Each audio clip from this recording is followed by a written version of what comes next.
BRS MLA పాడి కౌశిక్ రెడ్డిని పోలీసులు అరెస్ట్ చేశారు. తన విధులకు భంగం కలిగించారని బంజారాహిల్స్ సీఐ ఫిర్యాదు మేరకు గచ్చిబౌలి పోలీసులు కౌశిక్ రెడ్డిని కొండాపూర్లోని ఆయన నివాసంలో అదుపులోకి తీసుకున్నారు. కౌశిక్ రెడ్డి అరెస్టుతో ఆయన నివాసం వద్ద తీవ్ర ఉద్రిక్తత ఏర్పడింది.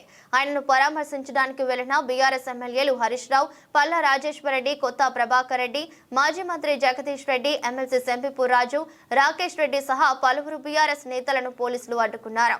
దీంతో పోలీసులు బీఆర్ఎస్ నాయకులకు మధ్య వాగ్వాదం చోటు చేసుకుంది. దీంతో వారిని అదుపులోకి తీసుకుని గచ్చిబౌలి పోలీస్ స్టేషన్ కు తరలించారు. అనంతరం కౌశిక్ రెడ్డిని అరెస్ట్ చేశారు. ఆయనను కూడా గచ్చిబౌలి పిఎస్ తరలిస్తున్నారు. కాగా బుధవారం తన ఫోన్ ను CM Revanth Reddy, intelligence IG Shivadhar Reddy tap చేస్తున్నారంటూ కౌశిక్ రెడ్డి బంజారాహిల్స్ పిఎస్ కు వెళ్లారు.